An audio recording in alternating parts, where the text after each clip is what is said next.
Hello बच्चों, welcome all of you to wet prep maths academy. आज के इस सेशन में मैं आप सभी के साथ सीएसआर नेट जून 25 में होने वाले एग्जाम के लिए कंप्लीट प्रिपरेशन स्ट्रेटेजी को डिस्कस करने जा रहा हूँ। आज मैं आपको ये बताऊंगा कि हमें कौन कौन से टॉपिक्स कवर करने होते हैं, किस टॉपिक से कितने मार्क्स के क्वेश्चन आते हैं और ऑलमोस्ट आपको हर टॉपिक के कितने नंबर ऑफ लेक्चर्स कवर करने हैं अगर आप कोई भी एकेडमी में ज्वाइन करते हो या फिर आप कोई भी रिकॉर्डेड कोर्स लेते हो। तो वहां पर ऑलमोस्ट आपको हर टॉपिक के कितने लेक्चर कवर करने होते हैं या फिर आपको कितने कवर करने चाहिए। ठीक है, तो ऐसे सभी स्टूडेंट से मैं बात कर रहा हूं। क्लियर है? कौन से स्टूडेंट्स जो कि कोई एकेडमी ज्वाइन करना चाहते हैं या फिर आप कोई भी कोर्स ज्वाइन करना चाहते हैं। जो बच्चे सेल्फ प्रिपेयर करना चाहते हैं उनके लिए भी मैं सेपरेटली वीडियो लेकर के आऊंगा कि आप लोग खुद से तैयारी कैसे कर सकते हो। ठीक है, तो यहां देखो, शुरुआत करते हैं। सबसे पहले तो ये चीज सबके लिए, कोई भी बच्चा अगर कोई कोचिंग ज्वाइन करना चाहता है या सेल्फ प्रिपेयर भी करना चाहता है तो ये चीज तो कॉमन सबके लिए है। जो जो टॉपिक्स हमें डेफिनेटली कवर करने हैं एग्जाम के लिए, तो आप यहां पर देख सकते हो कि सबसे पहले तो जो मैथमेटिक्स का पार्ट होता है वो दो पार्ट्स में डिवाइड होता है, pure mathematics and applied mathematics.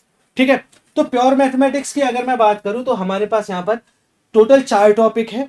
कुछ टॉपिक और होते हैं, कौन से हैं वो भी मैं बताऊंगा, जैसे कि रियल एनालिसिस है, linear algebra, complex analysis and modern algebra.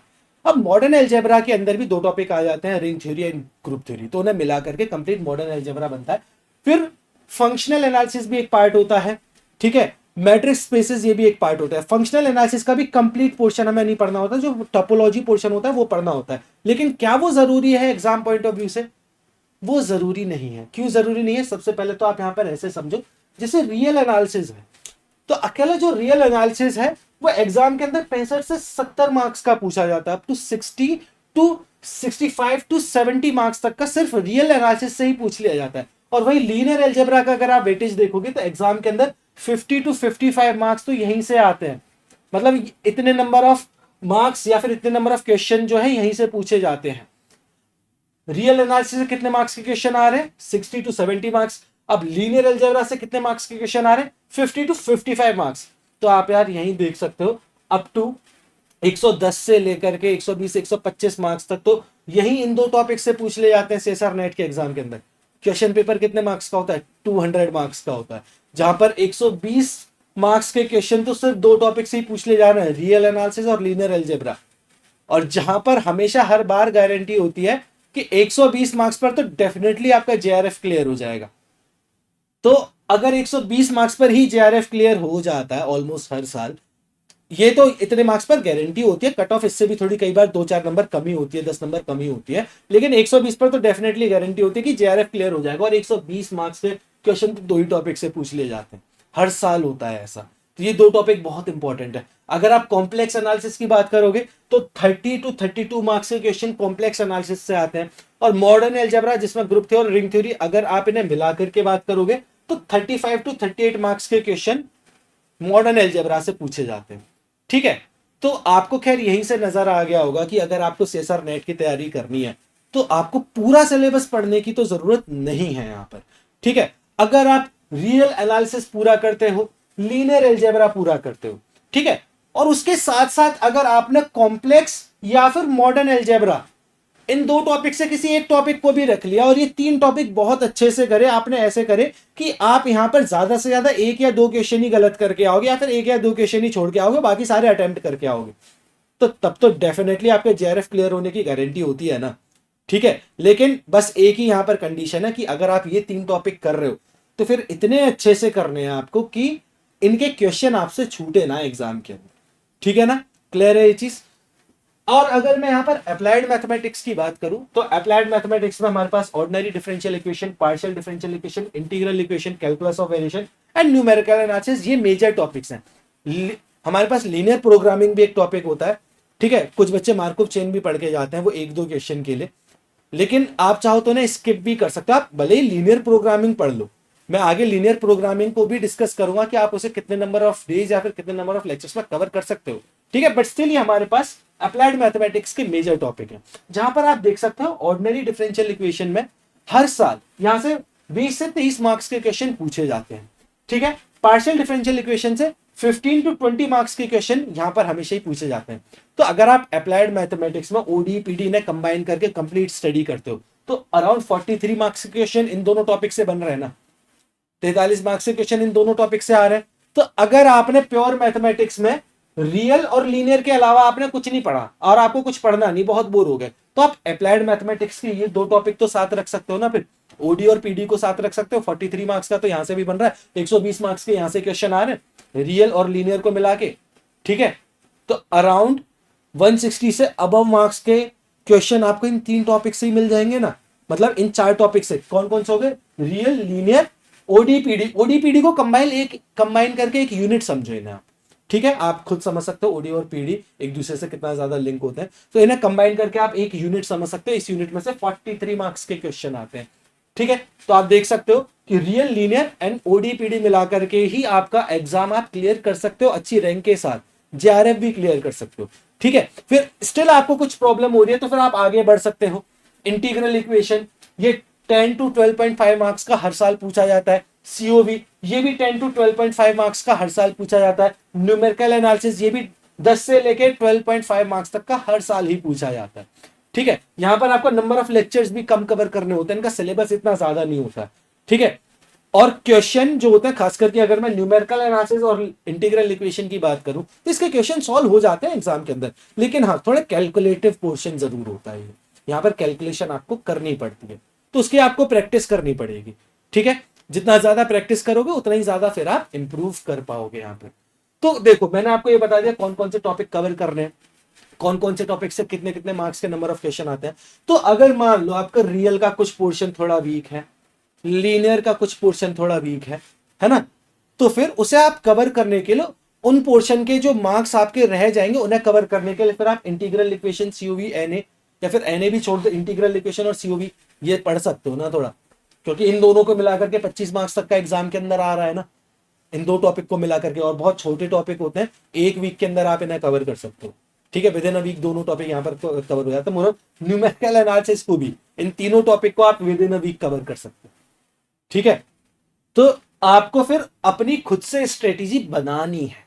मैं भी आपको अभी बताऊंगा कि आपको कितने नंबर ऑफ डेज में, कितने नंबर ऑफ लेक्चर्स में टॉपिक्स कवर कर लेने होते हैं यहाँ पर, या फिर कर लेने चाहिए, तो मैं भी बताऊंगा। लेकिन बट स्टिल आपको अपनी भी स्ट्रेटेजी बनानी है कि आपका कौन सा टॉपिक स्ट्रॉन्ग है, कौन सा टॉपिक वीक है। जो टॉपिक वीक है उसके मार्क्स को कवर करने के लिए आप कौन सा दूसरा टॉपिक पढ़ सकते हो, वो आपको अभी से करके चलना पड़ेगा। ये चीज क्लियर है, ठीक है। तो अब यहां देखो, आगे बढ़ते हैं। अब यहां पर बात करते हैं कि कौन से टॉपिक के लिए कितने नंबर ऑफ लेक्चर्स ऑलमोस्ट होते हैं और उन्हें कितने नंबर ऑफ डेज में हमें कवर कर लेना है। अब यहां पर मैं एक चीज ये बता रहा हूं कि अगर आप कोई एक टॉपिक स्टार्ट कर रहे हो तो ऐसा नहीं है कि बस आप एक दिन में उसी टॉपिक को पढ़ोगे, ठीक है। यहां पर मैंने लिखा है कि हर डे में कितने नंबर ऑफ लेक्चर कवर करने हैं, लेकिन ऐसा नहीं है कि एक दिन में आप उसी एक टॉपिक को देख रहे हो, उसके साथ आपको दूसरा टॉपिक भी रखना है। जैसे कि खासकर यहां देखो, रियल एनालिसिस ऑलमोस्ट 60 लेक्चर होते हैं इसके अंदर, ठीक है। तो आपको ये पूरा का पूरा कवर कर लेना है 20 डेज के अंदर। और कैसे कवर करोगे? 3 लेक्चर्स अ डे, ठीक है। 1.5 आवर्स से लेकर के 1.45 आवर्स से लेकर के आपको ऑलमोस्ट 2 आवर्स के ये लेक्चर मिलते हैं।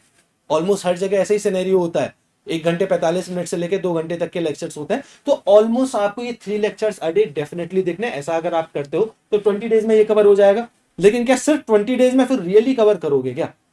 भाई आपके पास समय बचेगा, उसके साथ साथ फिर आपको लीनियर भी अपना स्टार्ट करना है। यहाँ पर 40 लेक्चर्स होते हैं, ठीक है। और यहाँ पर ऑलमोस्ट 2 लेक्चर्स अ डे आपको डेफिनेटली देखना है। अगर 3 लेक्चर अ डे देख पा रहे हो तो कोई दिक्कत नहीं है, बढ़िया बात है, अच्छी बात है। लेकिन कम से कम साथ में आपको रियल के 3 lectures a day and 2 lectures of linear algebra in a day, ये देखना ही देखना भैया, आपको इतना स्टडी करना ही है। आने वाला टाइम खुद को पूरी दुनिया से आप काट लो, अलग कर लो, ठीक है। आपका बस एक ही फोकस होना चाहिए, आपका एग्जाम, जो कि 2 से 3 महीने बाद होगा। हो सकता है थोड़ा एक्सटेंड हो जाए आगे फ्यूचर में, चांसेस हैं, क्योंकि लास्ट टाइम जो एग्जाम हुआ दिसंबर का वो फेब में हुआ है, तो हो सकता है जून वाला भी थोड़ा पोस्टपोन हो जाए, एक आध मंथ आगे हो सकता है, इससे ज्यादा नहीं होगा।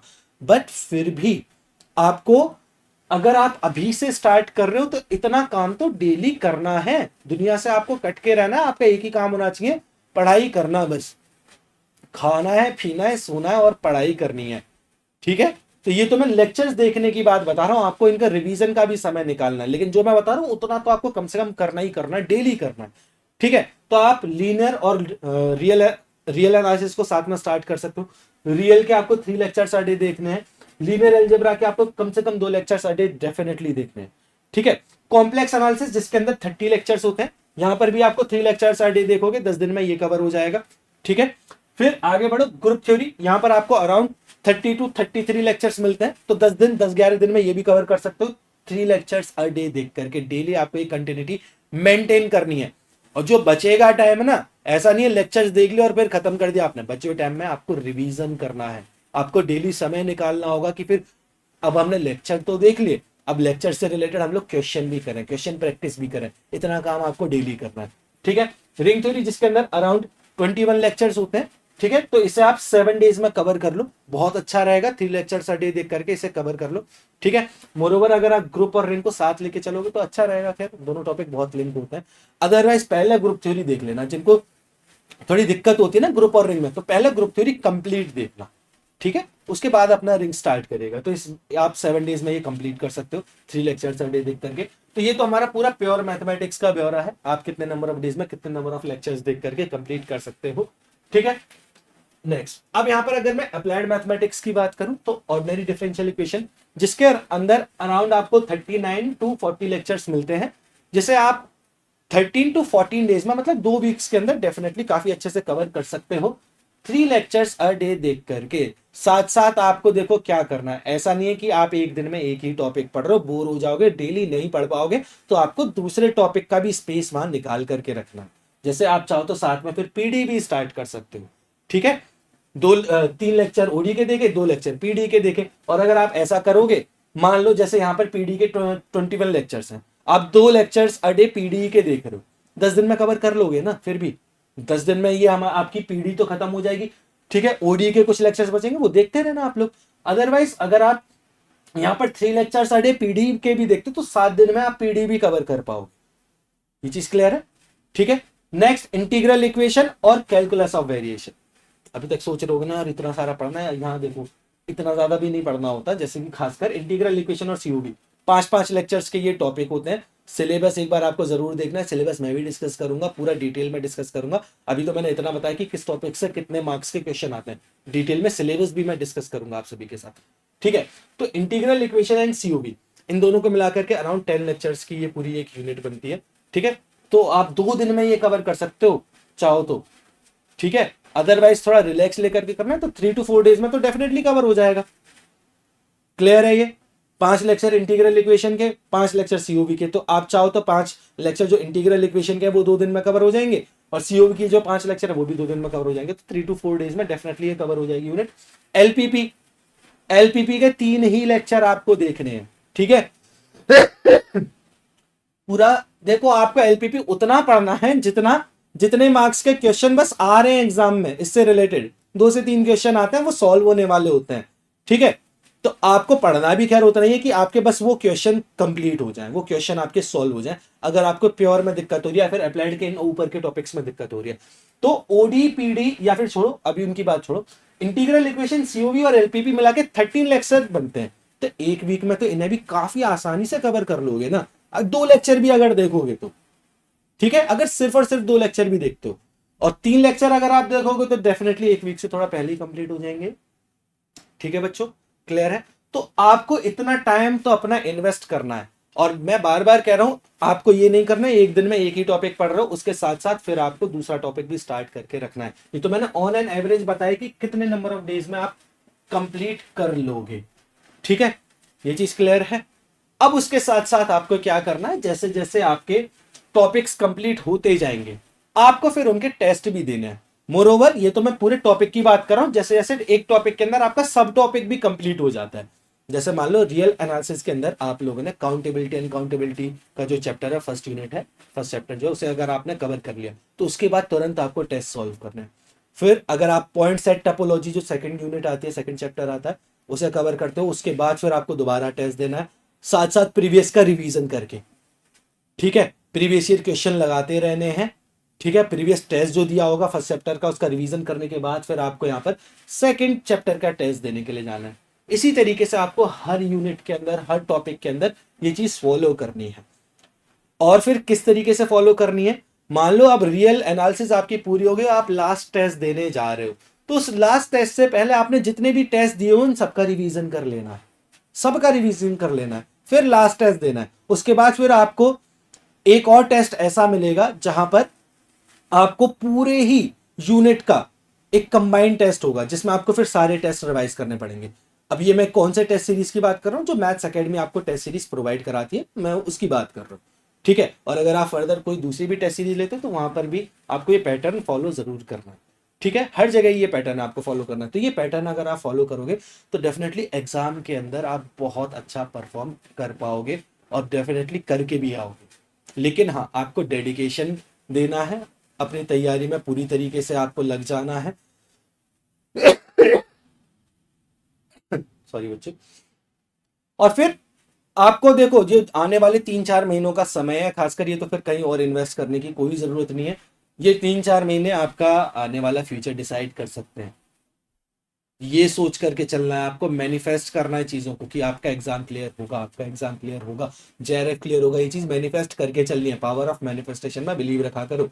ठीक है, तो अगर आपको फर्दर कोई भी डाउट है, कोई भी क्वेरी होती है, तो आप इस वीडियो के कमेंट बॉक्स में जाकर के अपनी क्वेरी लिख सकते हो। तो उस क्वेरी का मैं रिप्लाई करूंगा सभी का, कोई भी अगर आपको क्वेरी होती है। अब बुक्स कौन कौन सी आपको प्रेफर करनी है, कौन सी बुक्स पढ़नी है, उसके लिए फिर मैं सेपरेट वीडियो लेकर के आऊंगा। अदरवाइज ये वीडियो काफी बड़ी हो जाएगी। उस सेपरेट वीडियो में मैं हर टॉपिक के लिए बुक्स भी डिस्कस करूंगा कि आपको कौन से टॉपिक के लिए कौन से बुक को प्रेफर करना। ठीक है बच्चों, थैंक यू एवरीवन। अगर आप इसी तरीके से अपडेटेड रहना चाहते हैं, इसी तरीके से नई नई नॉलेज लेना चाहते हैं, तो आप वेद प्रेप मैथ्स एकेडमी के चैनल को सब्सक्राइब कर सकते हैं। Thank you.